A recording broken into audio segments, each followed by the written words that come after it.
वैसे क्या आपको पता है कि जब श्री कृष्ण की मृत्यु हुई तब पांडवों ने उनके शरीर को जला दिया था, पर फिर कैसे उनका हृदय बच गया और वह पुरी तक कैसे पहुंचा? और इस भव्य मंदिर की रचना किसने की? आखिर कौन था जिसने बड़ी ही चमत्कारी तरीके से भगवान जगन्नाथ की मूर्ति बनाई?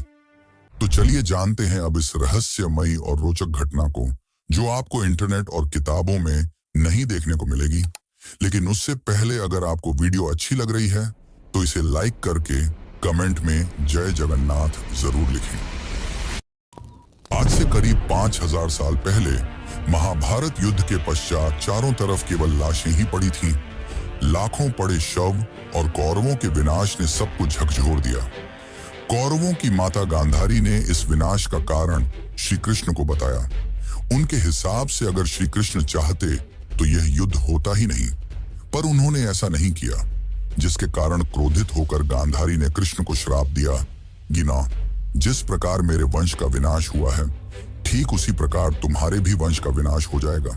इस श्राप के 36 साल बाद जब एक दिन श्री कृष्ण जंगल में विश्राम कर रहे थे, तब एक शिकारी ने उन्हें हिरण समझकर उन पर तीर चला दी, और जैसे ही तीर श्री कृष्ण के पैरों पर जाके लगी, उन्होंने इस लोक को छोड़ दिया और मृत्यु को स्वीकार किया।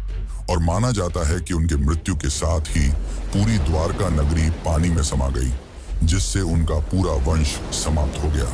माना जाता है कि जब शिकारी ने उन्हें गलती से मारा तो उसे बहुत पछतावा हुआ और उसने श्री कृष्ण से माफी मांगी, पर श्री कृष्ण ने बताया कि ये मेरे ही कर्मों का फल है। उन्होंने समझाते हुए कहा कि पिछले जन्म में तुम महान वानर राजा बाली थे, जिसे मैंने ही राम अवतार में छल से मार दिया था, और उसी कारण आज तुम मेरे मृत्यु का कारण बने। माना जाता है कि जब श्री कृष्ण की मृत्यु की खबर पांडवों को मिली तो उन्होंने पूरे रीति रिवाज से श्री कृष्ण का अंतिम संस्कार किया, और जब उनके शरीर को जलाया गया तो उनका पूरा शरीर पंच तत्वों में विलीन हो गया, परंतु उनका हृदय बच गया और जलने की बजाय और भी अधिक ऊर्जा से धड़कने लगा। इसी हृदय को बाद में ब्रह्म पदार्थ कहा गया। अर्जुन ने इस हृदय को लकड़ी के मंच पर रखकर नदी में बहा दिया। काफी लंबे समय तक बहने के बाद यह ब्रह्म पदार्थ उड़ीसा के समुद्र तट पर पहुंचा। उस समय उस तट पर सबरा जनजाति समुदाय के लोग रहा करते थे। उस जनजाति के मुखिया विश्ववसु ने जब इस ब्रह्म पदार्थ को देखा तो वे इसकी ऊर्जा और दिव्य प्रकाश से प्रभावित हो गए। उन्होंने तुरंत ही पहचान लिया कि यह भगवान के ही रूप हैं, और उन्होंने इसे नील माधव के रूप में पूजना शुरू कर दिया। उसी समय मालवा के राज्य में राजा इंद्रद्युम्न राज्य किया करते थे। वे भगवान विष्णु के काफी बड़े भक्त थे।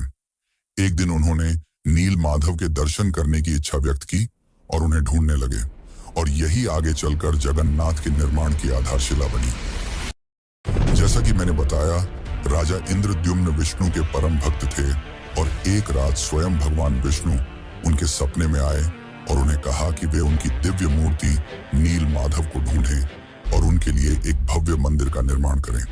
श्री हरि विष्णु ने उन्हें यह भी बताया कि यह ब्रह्म पदार्थ उन्हें नीलांचल पर्वत में मिलेगा, जिसके पश्चात राजा ने अपने ब्राह्मण पुजारी विद्यापति को आदेश दिया कि वह इस मूर्ति को ढूंढ निकाले। विद्यापति कई दिनों तक नीलांचल पर्वत के अलग हिस्सों में इसकी तलाश करते रहे, और तब जाकर अंत में उन्हें पता चला कि इस मूर्ति को आदिवासी मुखिया विश्ववसु ने एक गुफा में छुपा कर रखा है, और वे दिव्य रूप से उसकी पूजा करते हैं। जब विद्यापति ने इसके दर्शन करने की अनुमति मांगी, तब विश्ववसु ने यह कहकर मना कर दिया कि यह उनके जाति का निजी मामला है। जिसके बाद विद्यापति ने चालाकी दिखाई और विश्ववसु की पुत्री ललिता से विवाह कर लिया। अब विद्यापति ने ललिता की मदद से विश्ववसु को मनाया और वे उस गुफा की ओर चल पड़े।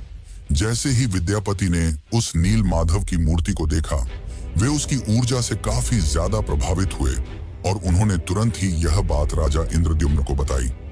लेकिन जब राजा इंद्रद्युम्न वहां पहुंचे, तब तक विश्ववसु ने वह मूर्ति वहां से हटा दी थी, जिससे राजा काफी उदास हो गए और अपने महल लौट आए। इसके बाद फिर से रात में भगवान विष्णु उनके सपने में आए और कहा कि पुरी के तट पर एक बड़ा नीम का पेड़ बहकर आएगा, तुम उस पेड़ से मेरी नई मूर्ति बनाना।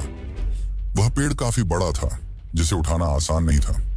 आखिर में जैसे तैसे वे पेड़ को महल तक ला पाए, लेकिन अब सवाल यह था कि इनसे भगवान की मूर्ति कौन बनाएगा। बहुत से कारीगरों ने इस पेड़ से मूर्ति बनाने की कोशिश की, लेकिन सब असफल रहे। उन्होंने कहा कि पेड़ इतना ज्यादा मजबूत है कि हमारे छेनी हथौड़ी का उस पर कोई असर नहीं हो रहा। ये सुनकर राजा काफी परेशान हो गए। तभी एक दिन भगवान विश्वकर्मा एक बूढ़े साधु के रूप में वहां पधारे और उन्होंने कहा कि वे ये मूर्ति 21 दिनों में बनाकर देंगे। राजा काफी प्रसन्न हुए, पर उस बूढ़े आदमी ने एक शर्त रखी। उसने कहा कि मैं एक कमरे में बंद रहकर 21 दिनों में यह मूर्ति बनाऊंगा और तब तक कोई भी इस कमरे का न तो दरवाजा खोलेगा और न ही कोई अंदर आएगा। राजा ने उसकी यह शर्त स्वीकार की और फिर मूर्ति बनाने का कार्य शुरू हुआ। दरवाजा बंद किया गया और कक्ष से छेनी हथौड़ी की आवाजें आने लगी, लेकिन 15 दिनों बाद अचानक से छेनी हथौड़ी की आवाज आना बंद हो गई। महाराज की रानी गुंडीचा काफी चिंतित हो गई और महाराज को कहा कि हमें दरवाजा खोलकर देखना चाहिए। शायद वह वृद्ध व्यक्ति भूख और प्यास की वजह से मर तो नहीं गया होगा। राजा ने शुरुआत में तो मना किया, पर बाद में वे इसके लिए मान गए और दरवाजा खोल दिया। लेकिन जब दरवाजा खुला तो सभी हैरान रह गए। वह वृद्ध व्यक्ति गायब हो चुका था और पीछे केवल 3 अधूरी मूर्तियां थीं। राजा को यह देखकर काफी दुख हुआ, क्योंकि उनकी शर्त तोड़ने की वजह से भगवान की मूर्तियां आधी रह गईं। जगन्नाथ भगवान के हाथ और पैर अधूरे थे। बलराम और देवी सुभद्रा की मूर्तियां भी अधूरी थीं। जब राजा मूर्ति के पास गए तब उन्हें दिल की धड़कन महसूस हुई और मूर्ति के अंदर से एक दिव्य आवाज आई, जिसने राजा को बताया कि श्री कृष्ण का हृदय इस मूर्ति के अंदर है। राजा ने इन मूर्तियों को स्थापित किया और आज यही अधूरी मूर्तियां भगवान जगन्नाथ के रूप में पुरी में पूजी जाती हैं।